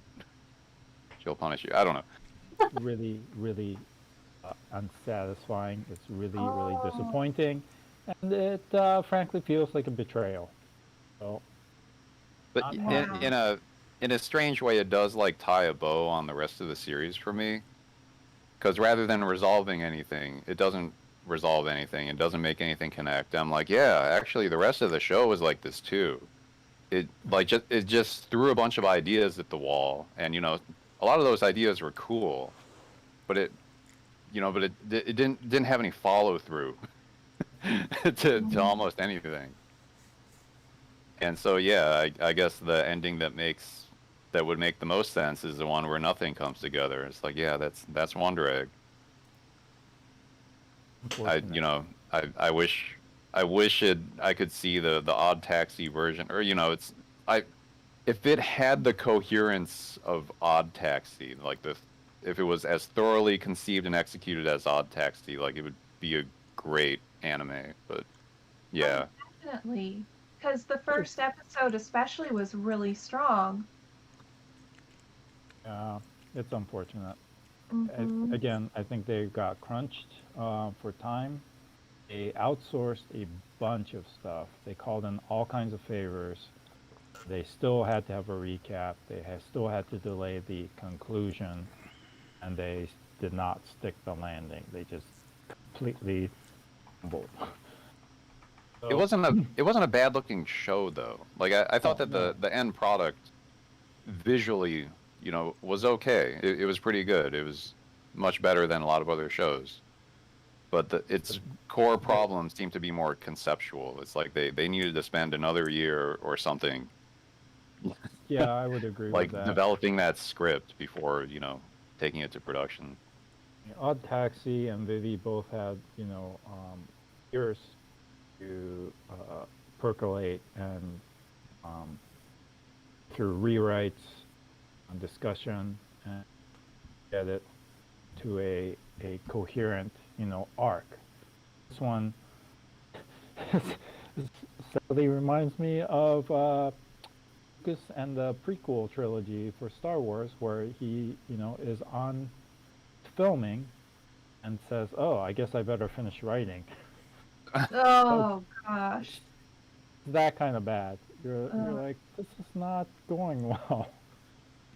So That just anyway, makes me sad. sad. It's well, we can move on to the next topic, Tang. Okay. Next up is a show I'm kind of curious about. I don't think I missed too much, but maybe Super Cub. Yay. Hold on, I gotta ask the question: did it work? Are you buying a Super Cub? Me? Miles did. Whoever finished this thing, did it work? The only verdict that matters. Well, I already have a motorcycle, so Okay, so you're not even in the market. if I was in Japan and did not have because Japan's licensing requirements is very different. What I ride is a 650, and that is classified as a large. So you would have to go through your licensing for I believe, a small and a mid-size, and then a large vehicle or motorcycle. So I would, if I was in Japan and starting off, get a Super Cub. Yes, in that sense, it did work. Okay. Vinny can talk about it. I've talked quite a bit, so.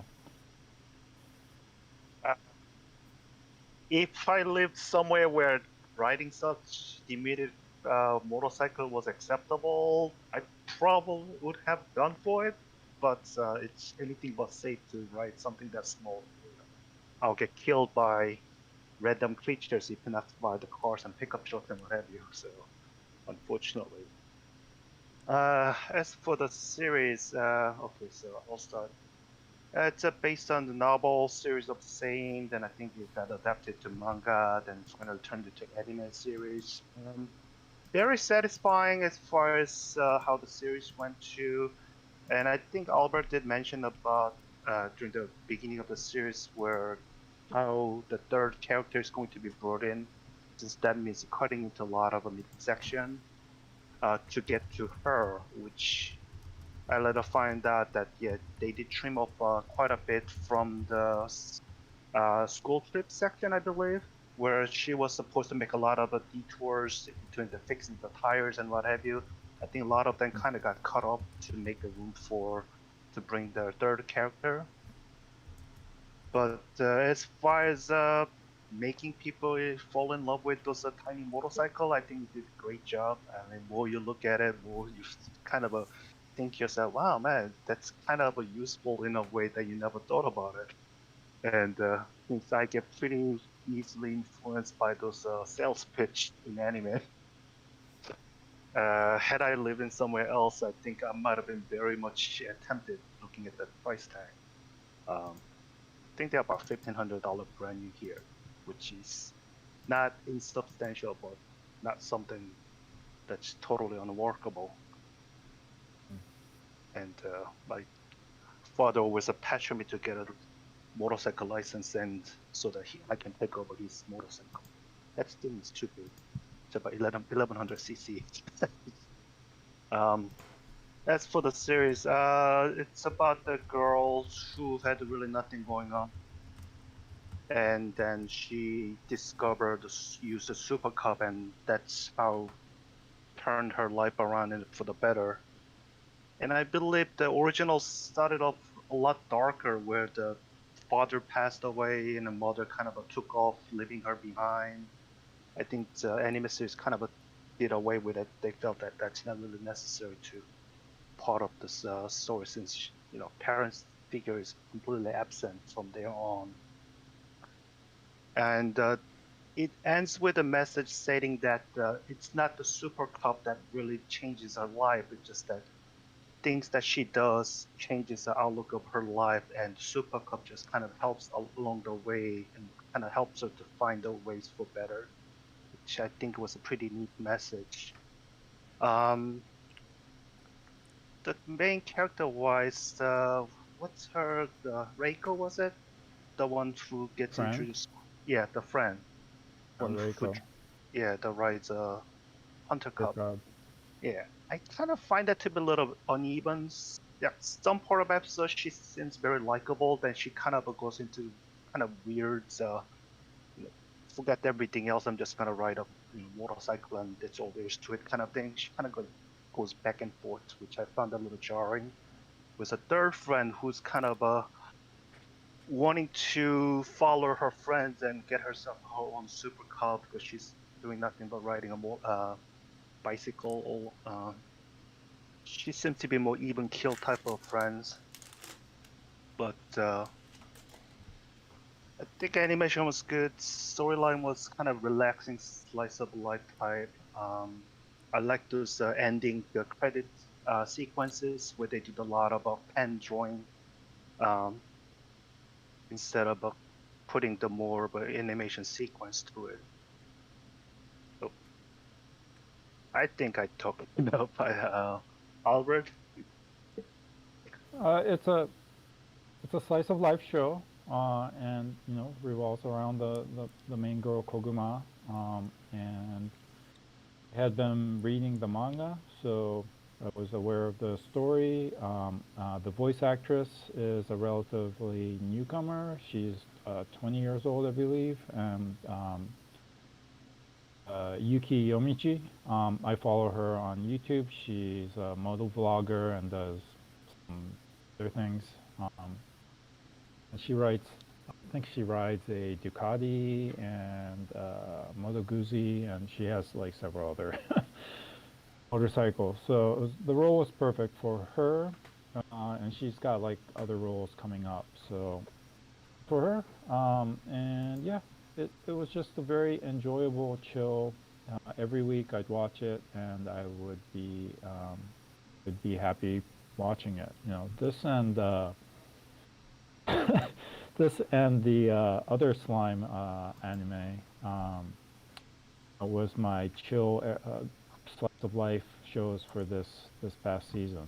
So um, if you're into, if you're curious about motorcycles, or if you're just curious more about slice of life, she is not in Tokyo, so that there's that. Do take a long road trip. If you think about it, it's like that's impossible for high school girls. But then you look at the map of Japan and you look at like California. Yeah, no, it's totally possible. So, yeah, I think if you are, just looking for a chill show, then it's a good show to watch. I was kind of hoping you'd tell me I get the last episode. She gets hit by an isekai truck and it becomes an isekai anime. No, unfortunately not. Just messing with you. It seemed a very relaxing show, kind of bland, too much for my taste. When it comes to slice of life, I kind of like a lot of, maybe a little more comedy, but I didn't seem like this one was going to have quite a bit of comedy. Did it? Or it had comedic moments, but it's not comedy. No. It's mostly drama. Yeah, I think that's one of the reasons why I didn't continue with it. Like, I admit it was good for what I saw, and it was decent, but without comedy, I don't think I could have put too much interest into it.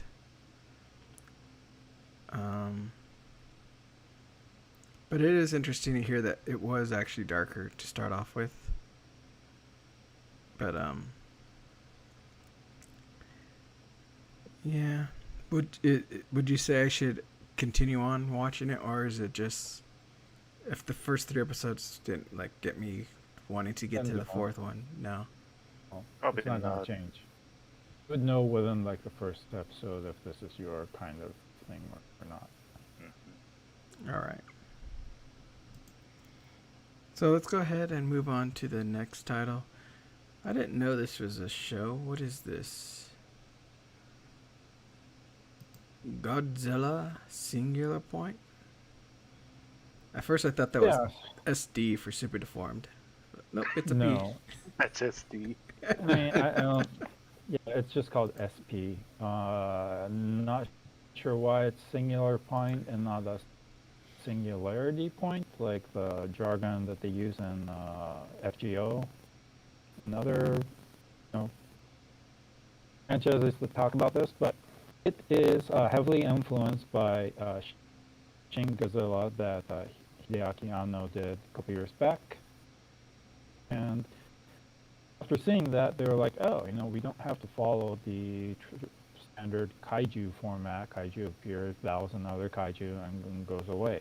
So, we could do something very different with it. So, this focuses, on 2 characters. The first one being Mei she's a graduate student, and as part of her hobby, she studies, impossible creatures. So kind of like cryptids, but even more so.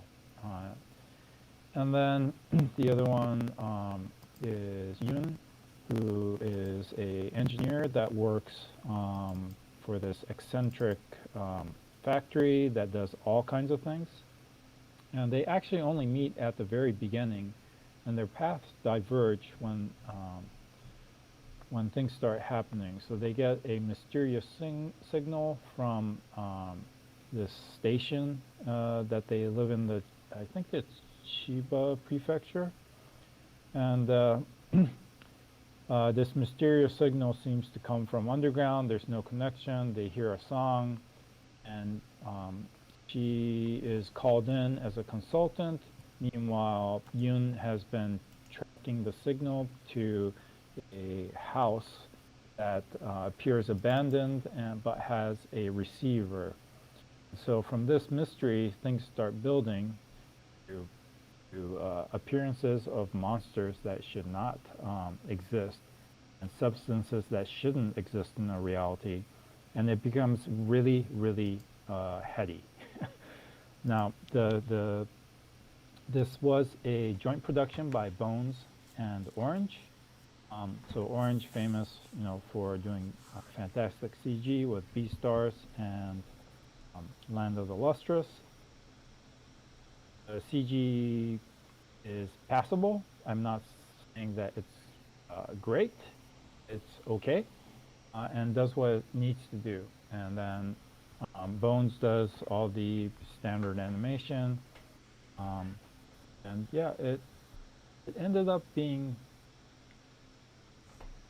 talked about all these, what you might think are technobabbles, but there's enough of a reality rooted in all their stories elements that got me really interested, and I burnt through this in about 3 days of just watching like 4 episodes every day, and that was not during vacation or the weekend. So I found it really interesting. Interesting take on the traditional monster, traditional Godzilla, and there is at the end of the story a potential for a sequel. It does wrap up nicely, and I really enjoyed it. So it's on Netflix. I listened to it in Japanese, but I believe the little bit of English dubbing that I put on sounded pretty decent. So I might go back and watch some of it, as a lot of the Japanese jargon, technical jargon, I'm not really good with it. So I might have missed a lot of the fantastical quantum physics type stuff towards the end. But recommend it. You check it out. What is it on? Is it, you said it's a Netflix thing, or? It's on Netflix. So So Netflix everywhere. So should we drop it, or it's on Netflix right now in US? Huh? Okay. I may give it a shot. I've been watching. I watched Godzilla just not long ago, actually. Or what was it? The King of Monsters. Oh, that? No, I haven't watched that. I haven't watched any of the American ones. Oh, I watched that not too long ago, so I'm in a Godzilla mood. I can watch it. I do warn you, if you've watched Shin Godzilla, Godzilla doesn't evolve, right, and doesn't actually show up as Godzilla until pretty late in the show, and that's the case here too. Okay. So is this its own standalone thing? There's nothing else I need to watch before it or anything? Completely standalone. It starts off more as a mystery, and then you get involved with, worldwide conspiracies and weird quantum physics, and yeah, all of that. All right. Let's go ahead on to the next topic. I think this will be our last one for today, which I believe we've all seen now, or everyone should have had time to at least watch it, which is the Mugen Train Demon Slayer whatchamacallit show? Movie. I was gonna read it from here, but someone changed the name to Train Woo Woo. Come on, ride the train. So, so we got Demon Slayer going on here. Did you all watch it in the theater or? Yeah, Yeah, it was.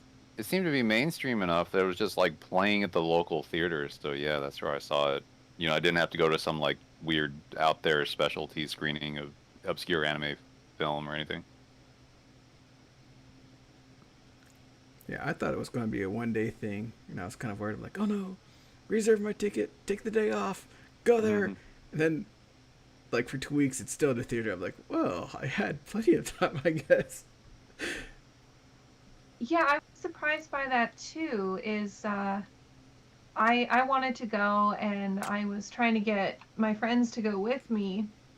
And my friend is on call for the hospital, so we had to do it on a week that he wasn't. And I thought, oh well, it might not be available. And it was around for probably a good 3-4 weeks in my theater. It was crazy.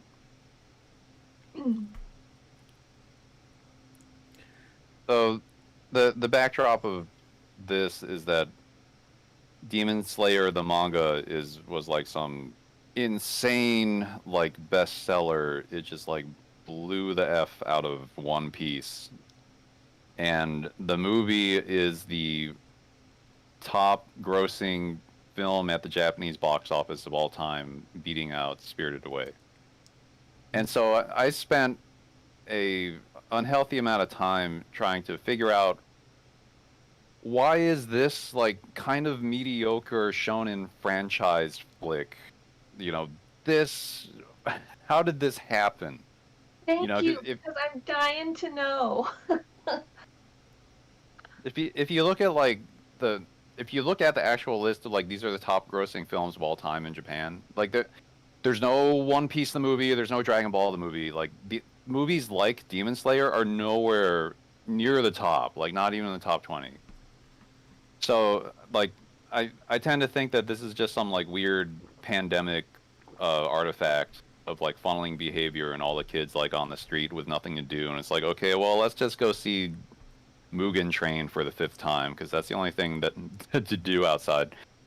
The manga is phenomenally popular, and the explanation that I read is that it's people kind of grabbed onto the I don't know the story because it reminded them of the pandemic or something and how the characters face adversity. It seemed kind of thin, but that's what I read. And also that it was compact enough. You know, it's not like committing to read all of One Piece, you know, which is going to take your entire life. It's a compact, you know, it has beginning and end. You can, you know, sit down and actually read it like during the course of the pandemic. So I guess it just happened to be the right thing at the right time. And so it became phenomenally popular. When I saw it, I was kind of underwhelmed by it. You know, for a movie that takes place in dream spaces, it seemed kind of uncreative. You know, if you compare it to, I don't know, Paprika or some Satoshi Kon-esque thing. In Mugen Train, they enter the dream worlds of the main characters, and one man's dream world is a black empty space. Another man's dream world is a dark cave. You know, and it and just in terms of like production value or like did they switch up the designs at all? Did they do anything special to make it the movie? And the answer is no. It just feels like a random 5 episodes of the TV show, you know, just sort of we're just like plopping it into this thing and we're calling it the movie, to the extent that like they defeat the Mugen train like 2/3 into the movie, and then some totally other bad guy just shows up and they start fighting him, and he's got nothing to do with anything. And I don't know, whatever. That's kind of all I can say about Mugen Train. There was a scene where like one of the protagonists, they're like dying there's like a hole ripped through his chest, and he's dying. But he just keeps talking for like 10 minutes, and then I like whisper to my friend, "Just die already." And then we're both like containing our laughter. And as that happens, a crow overhead flies through the sky overhead, and then as I saw the crow, I was like, it would be hilarious if the crow started crying, and then the crow shed a tear. Is insane. That's Mugen Train. It's just over the top, tasteless, like shonen franchise garbage. Best grossing movie of the Japanese box office of all time. I don't get it. We had the exact same experience where he was taking forever, and my friend leaned over to me and said, "Would you just die?" Yep. I must say that I'm rather mystified as to Demon Slayer's success as a franchise anyway, because it's the shonen formula, and I get why My Hero Academia is popular, is that, okay, superheroes are kind of the thing now, so it's coasting on that. But this takes place in the Taisho period, and I don't know, is it just coasting on the character designs? Because the story's not anything great, and it looks pretty. That's the only thing I can think of. Yeah, just the colorful Taisho swordsman. It's kind of all it has going for me. Yeah. And I mean, I'm glad for the mangaka, because she's set for life now. She doesn't have to worry about anything anymore. She can do whatever she wants. So good for her. But I just am befuddled as to why Demon Slayer. Why this? It's got to be a pandemic thing. It's just the pandemic funnels behavior in strange ways, as we continually see over and over. Yeah. It was popular before the pandemic when the Yeah. TV series was on. So your theory is just don't work in that. Perhaps just for the movie, but it was popular, and UFO Table doing the TV show and making it look pretty good, like that also made it more popular. But the pandemic specifically, like, took its base popularity and just shot it to the moon. And so I don't know. But yeah, it was already a phenomenon, like, by the time the pandemic came around and shut everything down. well, I mean, But think even if for me, it's that Tanjiro is a very good boy, right? And he's very straightforward and earnest, and he has all the qualities that you would want in a shonen protagonist, and I think that resonates with a lot of the readers. Um, we're had a number of years where the hero has to be dark and to be mysterious and all that. Nope, he's very old-fashioned, straightforward, earnest, good boy, wanting to save his sister, and those are all noble characteristics that people aspire for, or at least put up as Jews.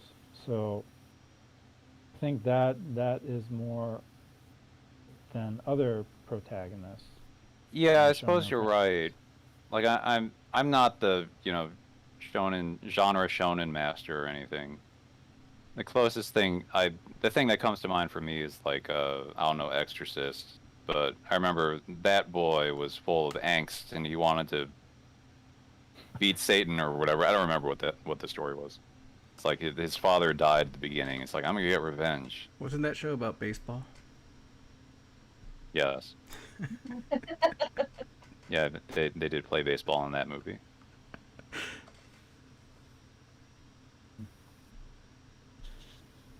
So anyway, yep, that I went into it blind, so I didn't know about second half of the film, right? Just expecting to be a longer story for the first part of the film, and so I was pleasantly surprised that this isn't where I thought it was going to end.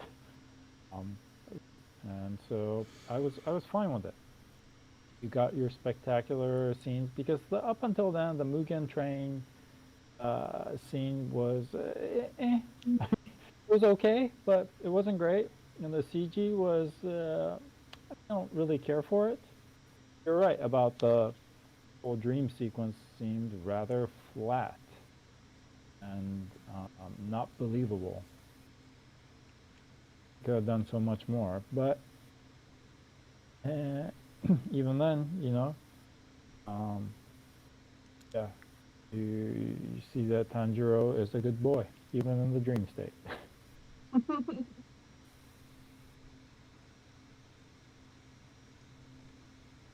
Yeah, I don't know. I still ascribe it to the pandemic. For like, why did it overtake Spirited Away? And like, yep. I will say it started off very beautiful. Like that first minute, I was like, "Wait, isn't it supposed to be an anime?" Yeah. It was just so well done. I was like, "Is this a cart? You know, is it animated or is this live footage I'm watching for a second here?" And other than that, everything else panned out the way I knew it would because I've read the manga, and it was decent. I actually took my mother to watch it with me because we both wanted to get out of the house, and she actually said it was the best movie of the animes that she's gone to that I've taken her to for. I'm like, what? So it's even better than Fate Stay Night, whatever, You Butterfly. apparently have horrible choice. So I was like kind of shocked. I'm like, I swore I'm taking you better. Weathering with you, I thought was better. And no, she said she liked it a lot, so I was kind of surprised by that. But other than You that, need to take her more. other than that, it was decent enough that I was entertained thoroughly, and I couldn't complain too much about what was put on screen. And yeah, the only thing I say, like I said, was surprising about it was that how long it stayed in theaters. So Very just for well. fun, I'm gonna read off the anime that appear in top-grossing Japanese films of all time. Demon Slayer at the top, Spirited Away at number 2, and then a bunch of Hollywood films.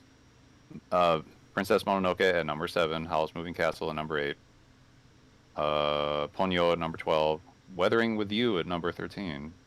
Oh, sorry, I missed Your Name at number 5. And Hollywood films. The Wind Rises at 24. Hollywood films. Yeah, I've gone all the way down to 37, and there's no like shonen action thingy in here. Like it's Demon Slayer.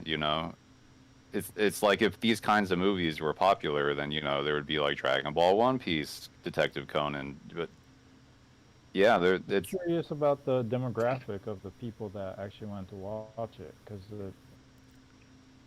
I mean, yeah, there's because not so much repeat viewing that you can get from students, right? The shonen, it's adults. To go Yeah, watch it so multiple times, That bringing actually, their yeah, entire so we're like family. salarymen in the middle of a pandemic. We're going to the theater to like cry at this anime film. Like, Probably. actually, huh.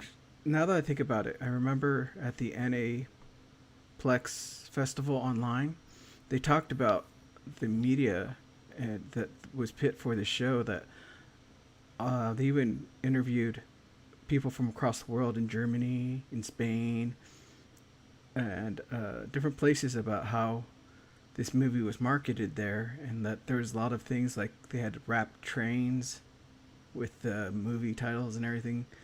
Mhm. They had things where you could take the tickets in one place where you can even get this manga to trade it in for the Demon Slayer manga book.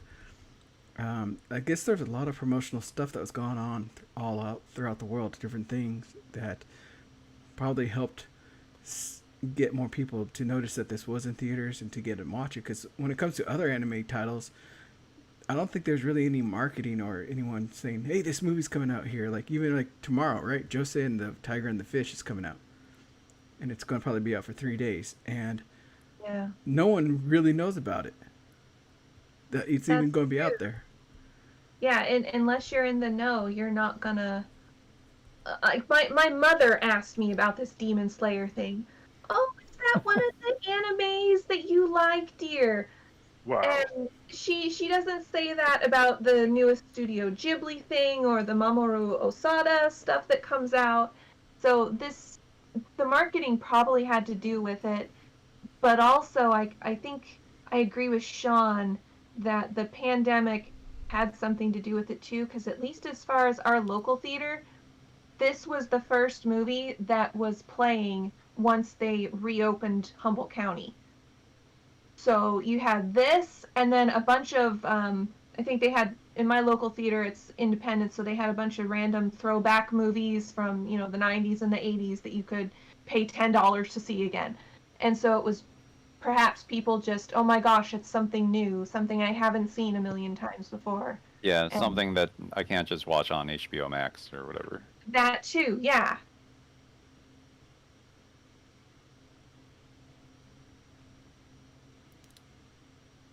Yeah. So I think, yeah, it was very heavily marketed out there. That's all I'm going to say. Other than that, anyone have any closing comments or?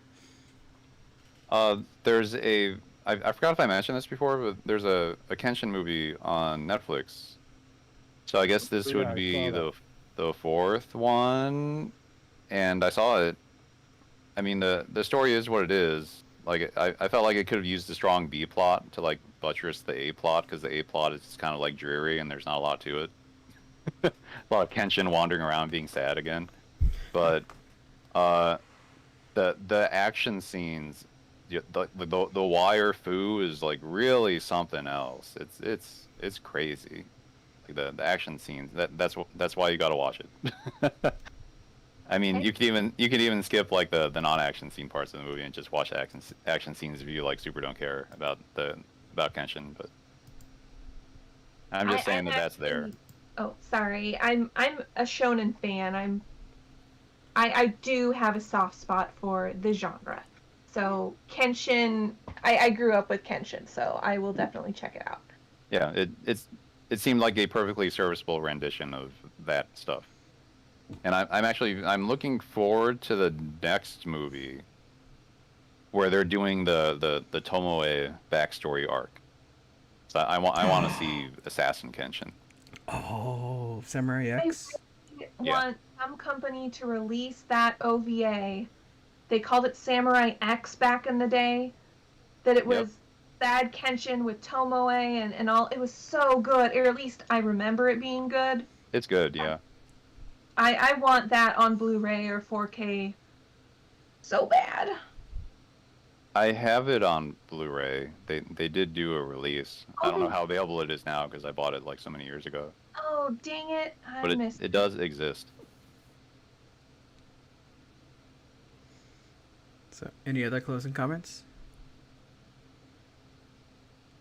All right. Thank you all for watching us talk about this season of anime here with us at OreAni. And we hope to see you probably in 2 weeks for the start of the summer season, right? So I believe episode ones are almost all out. I think there's a few that maybe don't have an episode one yet. So I think in 2 weeks we should be good to go for the discussions on which ones we found interesting and maybe share with you all on what we think about it. If you wish to ever join us in some of these discussions and get some interesting information, we do have a Discord. It's not too active, I would say, but we do post some stuff every once in a while. And if you want to join us in this live chat, talk with us about anime, I invite you to send me a message, and more than willing to introduce some new people into this and have some fun talking about anime. Other than that, I did mention the what was it? The tiger and the fish, Jose. movie that's coming out tomorrow, and I think it's going to be in theaters for 3 days. So check your local theater. Um, there's also, I think, a Shudobako movie that's planned or something August like that. 10th. Yay. It's going to be August coming 10th. out, so we got that Wow, finally. coming Heaven's out. Feel is out later this month. Right. So there's quite a few movies that we do post about there.